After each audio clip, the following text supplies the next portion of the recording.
Hej venner. Den betonsten her med navn, det er personnavn faktisk.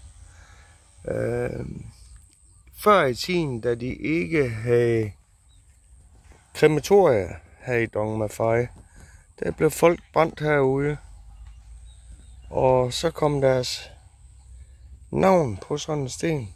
Der står sådan set flere af dem her. Jeg kan fortælle jer, at krematoriet ligger lige ham bagved træerne. Og templet også. Så igen er de begravet her også. Det er buried her too. Ja, de er også begravet her.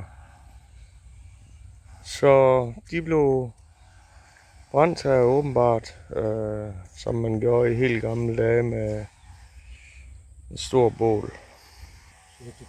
Og lige overfor, hvor folk er begravet i gamle dage, der er de ved at høste, og det gør de så med hånd her. Og man kan se, det er jo hele familien derude. Interessant. Men der er sækko nemlig langt rundt. Og herinde mellem træerne, der er der faktisk en kristen gravplads. Og det er der så også herovre. Det er sådan at sige, at det er blevet holdt ret pænt. Men så kan man så se heroppe, lige bag ved bygningen her, der er et gammelt krematorie. Så jeg kom indenfor i bygningen, du så lige før. Og der er jeg så gjort klart til en brænding, en begravelse. Og der har vi krematoriet inde. Og jeg ved så ikke, hvem det er, der skal sidde herovre, om det er munken eller hvem det er. Men der er plads til mange mennesker. Og det er så sådan, det ser ud. Stedet, hvor de brænder folk i dag.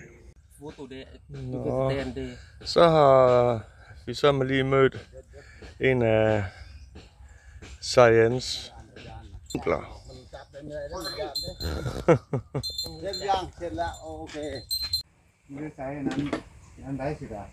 Og et andet familiemedlem, en fætter til Sayan, han laver og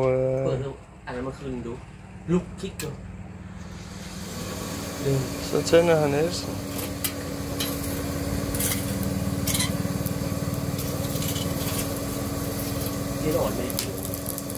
Og det er jo faktisk også sådan, man gør rigtig mange steder, men det er ret interessant. Prøv at se en gang så hurtigt det blev rødglødende. Ja, det er imponerende.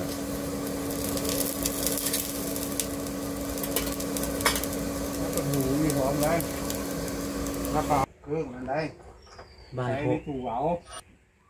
Như chạy cứa này mình chạy đi thù vào. Đó nè. Chạy cứa thù vào về thì sao nè.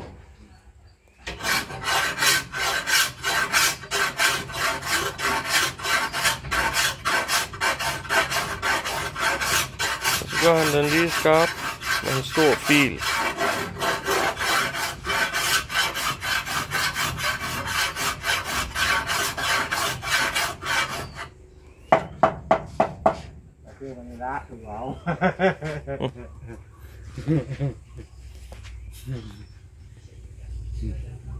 Dần kêu wow.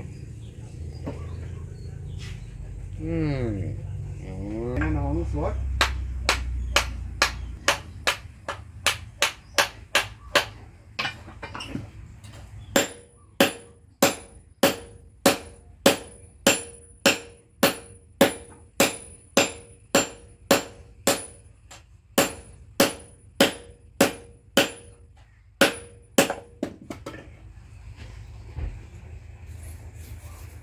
Cứ nhảy nhảy này nè.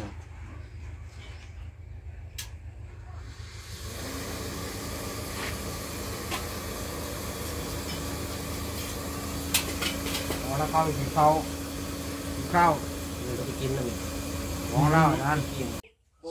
Så er vi faktisk kommet ud til også noget familie, der bor lige ved siden af smeden herinde. Og smeden og hende, der bor herinde, hun bor sammen med hendes belgiske mand. Med rismarker og kokospalmer lige i baghaven. Og hun er i familie med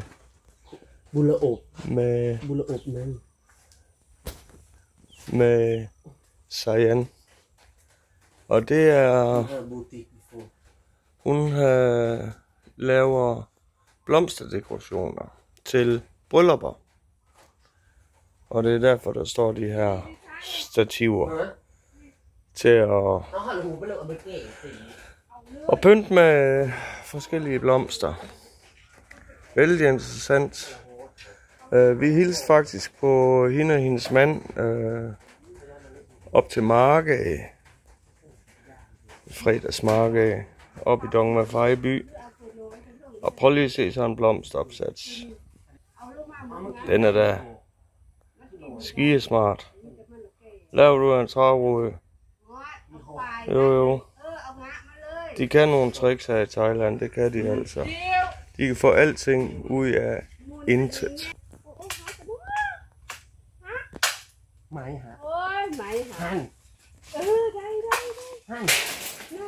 Så lykkes det sgu for hende.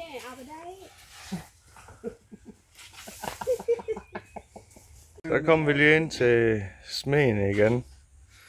Og han har små grisebasser til at gå her. Og det må man sige, det er pænt rent herinde ved den. Det skal han nu have. Og prøv lige at se en udsigt. Ud til rismarker og kokospalmer. Jamen er det ikke skønt? Det er jo så skønt. Prøv lige at se så smart. Så har han lavet det sådan, at så kan de gå hen og drikke. Så er han fri for det. Det kommer helt automatisk.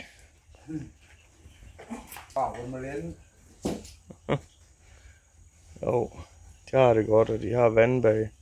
Så hvis de har det for varmt, ja,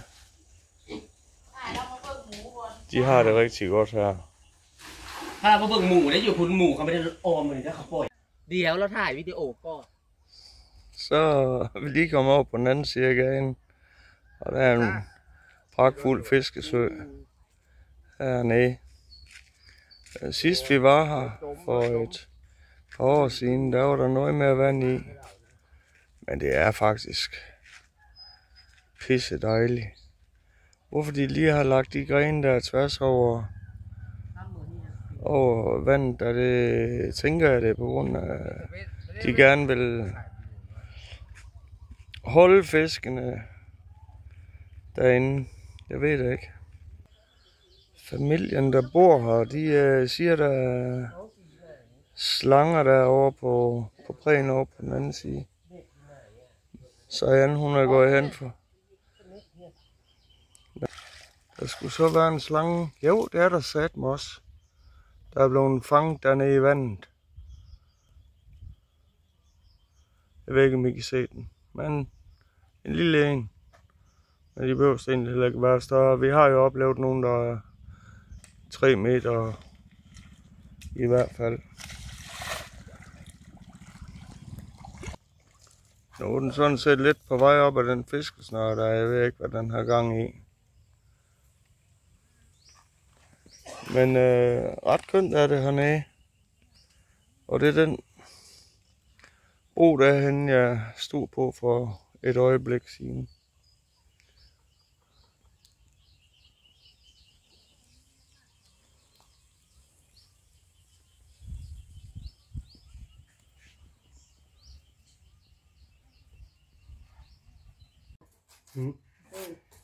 Så er der gang i de små udekøkkener, som hun ser og laver her.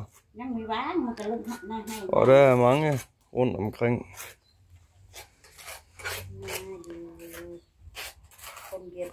Nogle, der er lidt større derovre. Og nogle, der er meget større her. De står på hovedet. Hånd det. เขาเลยหน้ามาห้อนเขาให้เดี๋ยวพัดลมนะ แล้วกันมาเบิ่งซื้อ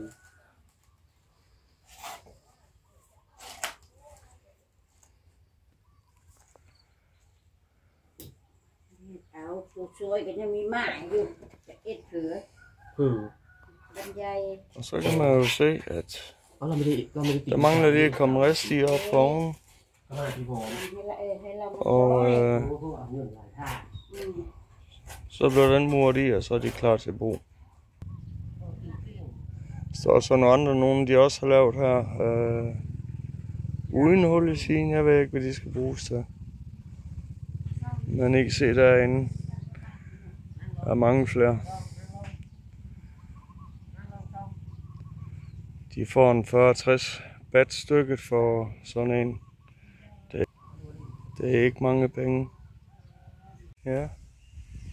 Og så lige meget tæt på templet. Der er gamle gravsten. Lige smidt ind i junglen.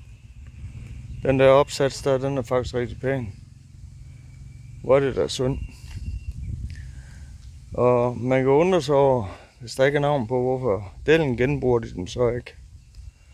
Men åbenbart, så står de herovre. Og man kan se, den der har på tit været navn på der. Og et billede af afdøde. Men det kan da være, den bliver genbrugt. Det kan være, den bliver malet, og så... Jeg ved ikke, hvordan de gør det. Men det er da ærgerligt, de bare smidt her. Må jeg sige. Så kommer en af de her flotte trehjulede motorbikes.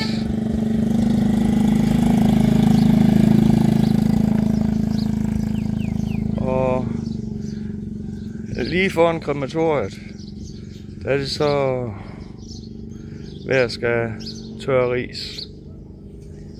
Men de har da været snittige nok til ikke at spærre vejen op til krematoriet, så det kan stadigvæk bruges, fordi det kan godt tage nogle dage og simpelthen få tørret risene. Det var så en lang gåtur, hvor vi fik set lidt af hver. Vi fik set en gammel smede, hvor de stadigvæk laver på gammeldags manér, og vi fik set, hvordan de fik høstet ris ude på markerne med hånden. Og nu er vi så endt op ved min svigermor. Vi ser over døren her, der hænger der danske flag og vores motorcykelmærke. Vi fik også set selve krematoriet, og vi fik set, hvordan Sayans kusine bor med hendes belgiske mand. Og vi er ude at se en flod, der går igennem ude ved noget familie. Jeg filmede ikke lige deres hus, det synes jeg ikke, der var nogen grund til. Men alt i alt en drønhamrende, spændende oplevelse. Og vi fik også lidt snakket lidt om de gamle gravpladser, hvor de havner henne. Men det kan I jo så se i videoen. Tak fordi I kiggede med. Husk at give et like og abonner gerne. Det koster ikke en krone. Giv jer en rigtig god dag. Hej hej.